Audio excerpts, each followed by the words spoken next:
1 minute ago, Diddy appears in court with signs of mental instability. Expose Jay-Z for leniency. Trigger warning. This content includes discussions of psychological manipulation, sexual abuse, and disturbing testimony. It was day 13 of the federal sex trafficking trial against music mogul Sean Diddy Combs, and the courtroom was packed. Journalists, legal analysts, and the public strained to hear every word of what was already being called the most explosive day yet. All eyes were on one woman, Mia, a former assistant of Diddy's who had returned to the stand with a demeanor both fragile and firm. Mia's voice didn't tremble when she began. "I didn't love him, I just wanted to survive," she said, eyes steady on the jury. The courtroom fell silent. What followed was a stunning account of emotional manipulation, professional entrapment, and a culture of control. Her testimony began with a detail that sent shockwaves. Mia had been given Depo-Provera shots and injectable contraceptive repeatedly and without proper medical oversight while employed under Diddy. According to her, it wasn't a choice. It was mandated. "He told me, 'This is for everyone's safety. We can't have accidents.' And a nurse came to the house. I didn't get to ask questions." The jury collectively flinched. In the wake of that revelation, prosecutors laid out medical records linking Mia's Depo-Provera injections to later neurological diagnoses. A leading neurologist confirmed Mia's diagnosis with a meningioma, an often slow-growing tumor of the brain or spinal cord lining commonly associated with prolonged hormonal interference. But Mia wasn't seeking just damages. She was after something deeper: justice and acknowledgement. Her story continued through sobs and sharp clarity. She recounted years of psychological wear-down, months without adequate rest, sudden firings over minor slip-ups, and assignments that often blurred the line between assistant and servant. One particular flashpoint gripped the courtroom. New Year's Eve 2010, a yacht in St. Bart's. Mia was summoned to count cash stacks in Diddy's room. "I was exhausted. The stylist had left, so I was also laying out his workout clothes. Then he screamed at me for counting too slow. He shouted, 'You better learn to walk on water like Jesus did, bitch.'" She ran from the room. She hid in the crew quarters, crying and pleading with the yacht crew to take her to shore. A storm made it impossible. Kim Porter, Diddy's partner, found her later and offered comfort. Mia was eventually ferried to shore, but the reprieve didn't last. Diddy ordered her back. "We're flying to Vegas, just the two of us," he told her on the walkie-talkie. Mia's voice trembled now. He fabricated a story to another staffer about what happened on that yacht. When I tried to correct him, he yelled at me, "Shut the fuck up." By this point, many in the courtroom were visibly shaken. The prosecution then unveiled a slew of digital evidence. Emails, WhatsApp messages, and text logs showed Mia repeatedly begging for boundaries, requests ignored or twisted into further manipulation. Then came the Instagram posts. Diddy's defense lawyer launched a brutal cross-examination.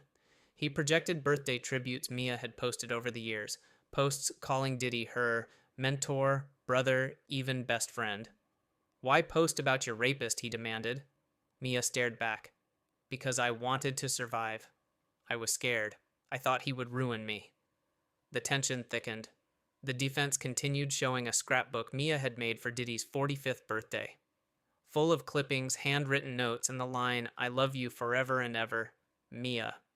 "And why make this if he abused you?" the lawyer pressed. Mia's reply was chilling. "That's what psychological abuse looks like. It's survival dressed up as loyalty." And with that, the gallery sat frozen. This wasn't just about fame or a scandalous affair. This was about power and what it does to the powerless. As court adjourned for the day, whispers filled the halls. Reporters raced to publish headlines. Legal analysts debated strategy. But one thing was clear: Mia had just turned the tide. Her voice, once buried beneath NDAs and curated Instagram aesthetics, had broken through. And tomorrow the storm would only grow stronger. Day 13 of the Diddy trial began with a heavy silence in the courtroom. All eyes turned toward the witness stand as Mia, still shielded under a pseudonym, resumed her testimony. Her presence was composed but tense. She was not just recounting events. She was reliving them in front of strangers, jurors, and cameras. Mia opened by continuing her account of working under Diddy. She described it not as a job, but a state of constant survival. She had once considered her colleague's family, even briefly dating Diddy's sound engineer Matt Ta. But her words quickly peeled away the glamorous veneer. She was exhausted, isolated, and afraid. Then came one of the most pivotal narratives of the day, the 2015 Cape Town trip. Diddy had flown his entourage to South Africa, where Cassie, his known girlfriend, discovered he had another main girlfriend named Gina. That revelation imploded their relationship. Mia, caught between fractured alliances, became the unwilling liaison. She testified about endless texts and calls, WhatsApp messages at all hours. One exchange showed her warning Diddy's chief of staff, Christina KK Coram, that she couldn't keep up. "I can't handle the stress of all the missed calls."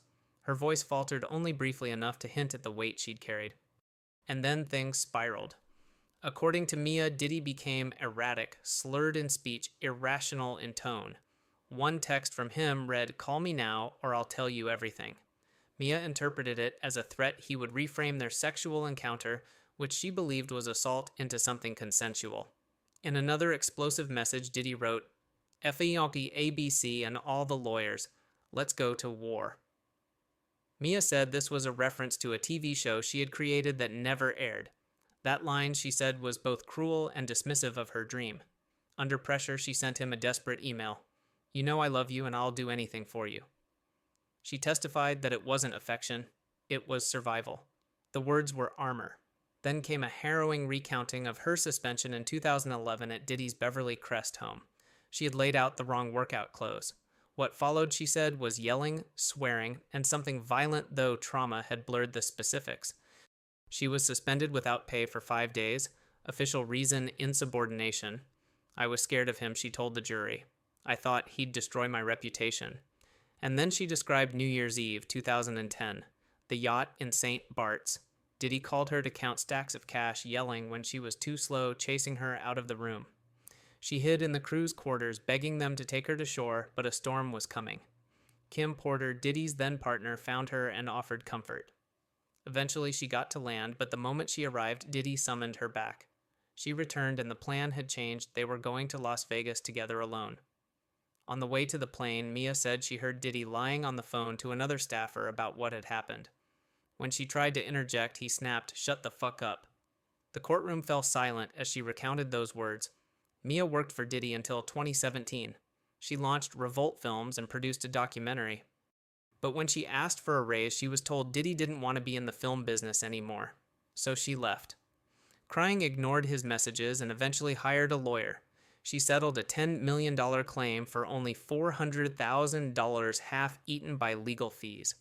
She told her attorneys everything about the physical and financial abuse. But she never mentioned the sexual abuse. Not then. Even after she left, she sometimes messaged Diddy. After Kim Porter died. After random memories. Sometimes she told the jury, she said, "I love you again, not out of love, but habit." The echo of survival. In November 2023, she heard from Diddy's former bodyguard, Drock. They hadn't spoken in years. It started out friendly. He talked about opening a restaurant. But then the tone changed. He said, "You know Puff and Cass would fight like any normal couple." Mia felt a chill. She believed Diddy had orchestrated the call. Shortly after, Diddy texted her directly, "Please let me know when you get 10 minutes to talk." She ignored it. Another message followed, "Just need my memory jogged." She lied, said she was on a boat, no cell service. She didn't want to be pulled back in. Then came a moment that set the government on high alert. Mia testified that Drock offered to send her something. She interpreted it as money. This detail was critical. Prosecutors had warned that Diddy, if granted bail, might influence witnesses. Now it seemed that fear had a foundation. And then the cross-examination began. Diddy's lawyer, Brian Steele, acknowledged her trauma. He walked her through every chapter of alleged abuse, and she agreed. Then he pivoted to her Instagram. He showed birthday collages, vacation pics, inside jokes, some tagging Diddy, others calling him a mentor, a best friend. One showed him crouched behind her, pretending to deliver a baby. She'd captioned it, "Thanks for letting me give birth to my dreams." Then the lawyer dropped the bomb. "You chose to post your rapist on your account." The courtroom gasped. Objection sustained, but the damage landed. Mia whispered, "I'm just trying to figure out the word you just used." Steele pressed on. November 4th, 2009, Diddy's 40th birthday. The same night, Mia said she was assaulted at the Plaza Hotel. How could she post about that day? I wanted to forget that night, she said. Shove it down. One post showed Diddy grabbing coffee. Another captioned, "This was good for me, but great for Puff." Steele asked, "How can you have good moments with a man who terrorized you?" "You forget the bad," she said, "and remember the good." Why no mention of abuse in any caption? Because everyone who worked for Puff was expected to promote Puff. Then came the Burning Man post, November 11, 2015. It was tagged with Breakfast Club. She explained it was just a friend group. But the day before, she testified that Breakfast Club was what Diddy called the group he gave MDMA to. The contradiction hung in the air.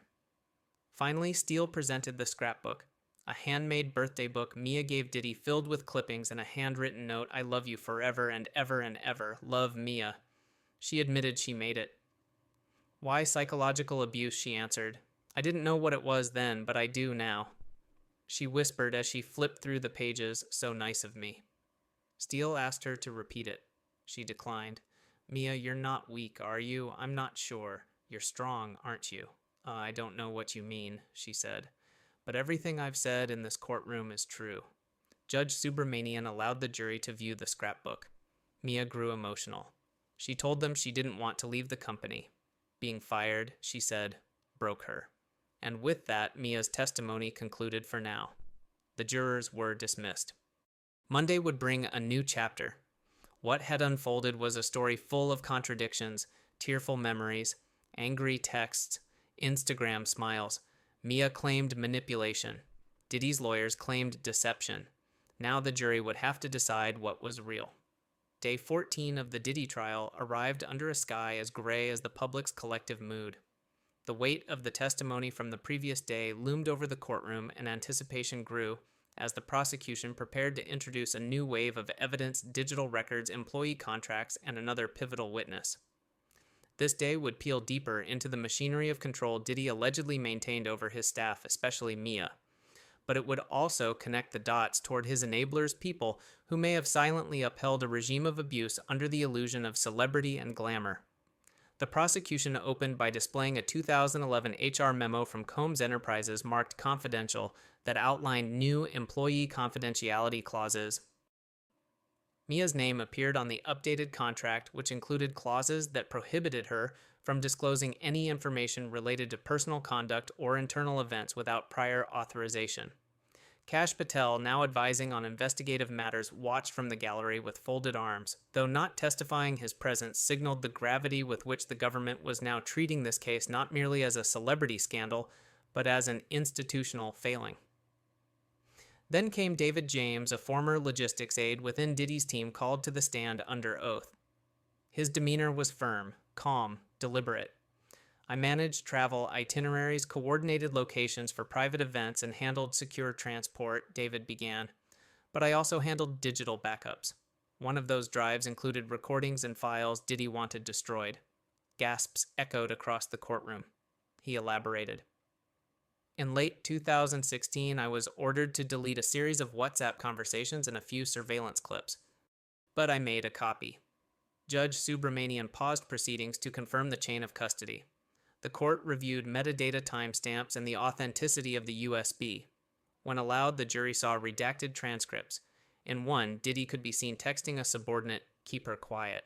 We gave her the script. If she fucks it up, you know what to do." The context, a scheduled interview Mia had with a podcast that was mysteriously canceled the night before. The segment never aired. As the courtroom absorbed the implications, the prosecution laid out a timeline of media, manipulations, appearances, canceled videos, scrubbed narratives adjusted. Mia's image had been curated not by her, but by PR firms under Diddy's payroll. Then came Cassie's name. She had a backup too, David said. Cassie kept personal videos, audio diaries, and notes. She stored it all on a cloud account connected to her old work laptop. But that laptop, prosecutors stated, had gone missing. Its last known login was traced to a network in the Bahamas, Diddy's private estate. Mia watched from the benches, visibly shaken. The court shifted to Mia's health condition. Medical reports showed that she'd been prescribed Depo-Provera, a contraceptive injection. But what drew the court's attention wasn't the prescription, it was the repeated refills logged at irregular intervals. A forensic medical analyst testified our review found signs of non-consensual medical administration. Injection dates don't match her known clinical visits. In essence, someone else was coordinating her birth control. The room frozen. Mia's voice cracked as she later clarified he didn't want a child. I didn't get a say. And then she shared the moment she was diagnosed with a benign brain tumor, later classified as a meningioma, a condition that can be influenced by prolonged hormonal exposure. The connection to Depo-Provera was circumstantial, but supported by an ongoing civil suit targeting the pharmaceutical company. The implications were chilling. A medication meant to prevent pregnancy might have silently altered her brain. Back to David James, he concluded his testimony by detailing a call he received just weeks earlier. A man from CNN didn't give his name, called to warn me. Said if I testified, my immigration history would be re-examined. Said someone from the DOJ wouldn't protect me. Gasps erupted. Judge Subramanian demanded the DOJ launch an inquiry into witness intimidation. But the prosecution wasn't finished. They brought in financial logs showing an offshore entity funneling monthly retainers to several entertainment bloggers and influencers, amounts ranging from $5,000 to $20,000. The pattern was clear: protect the brand, discredit the accuser. The names of recipients were sealed for now. And finally, the court saw a series of direct messages between Mia and an anonymous former staffer. One line struck like lightning: "If I go down, I'll take the yacht stories with me." The gallery buzzed. Attorneys huddled. A recess was called. In a side interview with the press, Kash Patel said, "We've only scratched the surface. What we're dealing with is systemic coercion protected by status. This isn't about one man, it's about who allowed him to operate." Outside the courtroom, protesters held signs. Some read, "Believe Mia."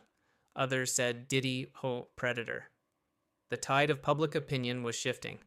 And inside, Judge Subramanian leaned forward and declared, "This court will pursue truth wherever it leads, even if it rattles towers of influence."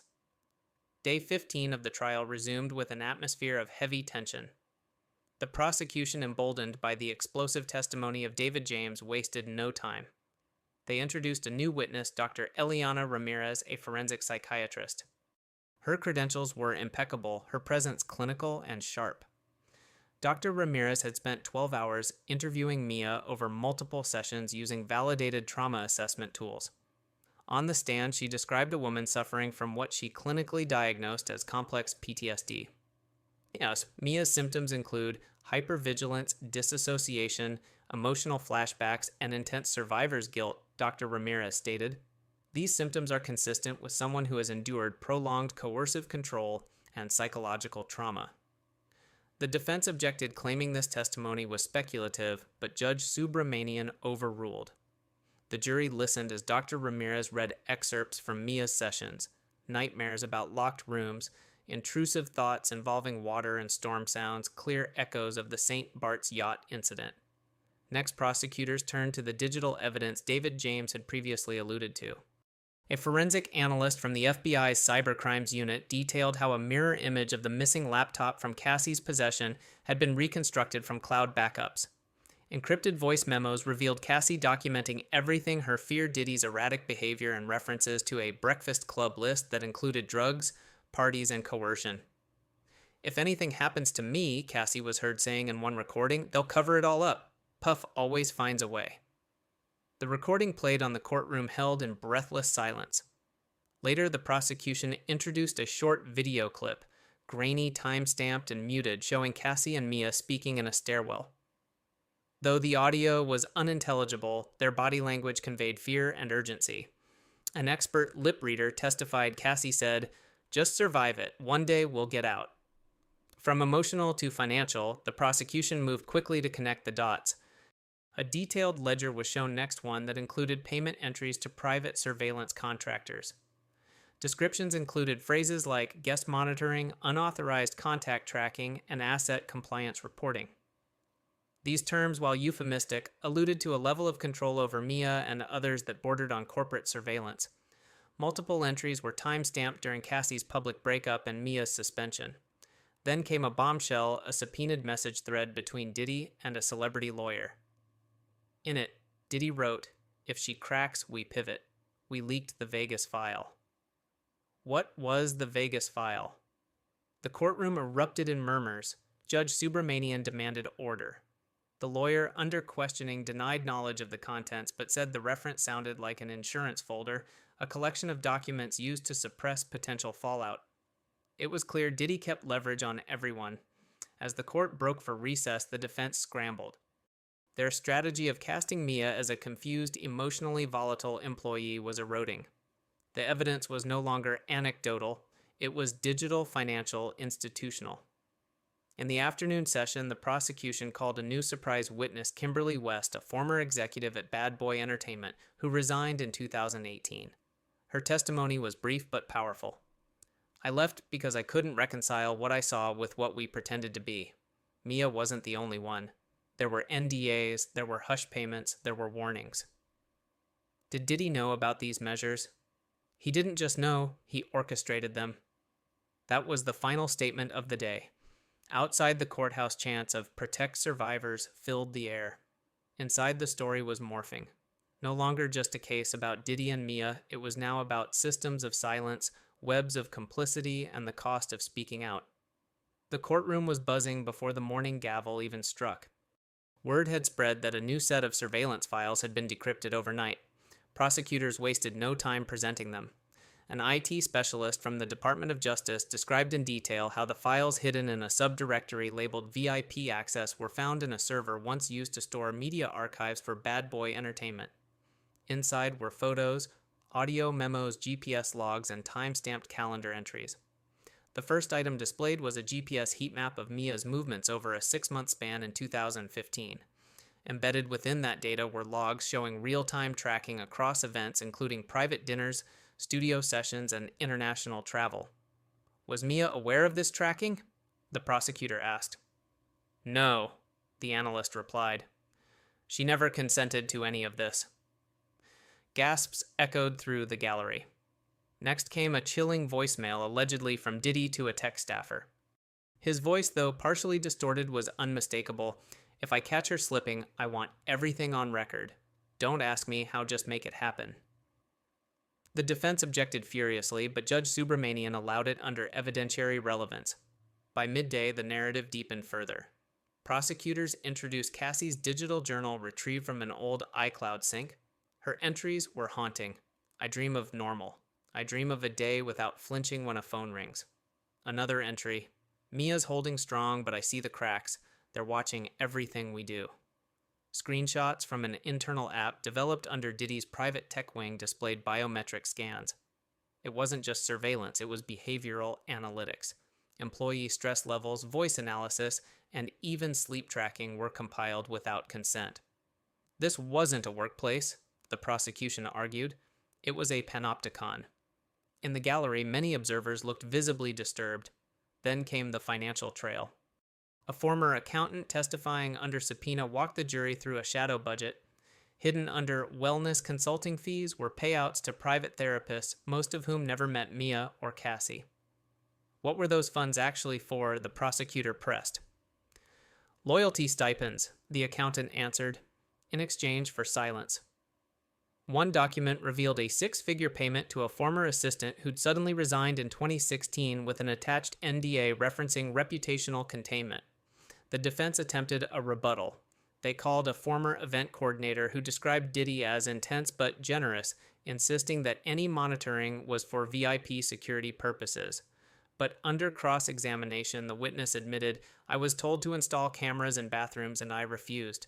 That's why I quit." It was another devastating blow. As the afternoon unfolded, the case's psychological toll became more apparent. Mia, seated silently at the plaintiff's table, looked exhausted but resolute. Her attorney submitted one final piece of evidence for the day, a handwritten letter from Mia to her younger self recovered from a therapy notebook. "Dear me, you're not weak. You're surviving the impossible. One day your story will matter. M." The courtroom stood in respectful silence. Even the defense didn't object. Outside, protesters held signs saying, "Listen to her," while inside a legal reckoning continued to unfold. The courtroom was silent, an unnatural stillness, as David James Diddy's former aide and the government's final surprise witness stepped forward with a sealed evidence envelope. When the judge gave the signal, James pulled out a USB stick. His hands trembled. For months, he had hidden this device, fearing for his safety. But now, under protection and immunity, he was ready to speak. I was there. He began locking eyes with the jury, not just as a witness. I helped hide things until I couldn't anymore. The courtroom braced.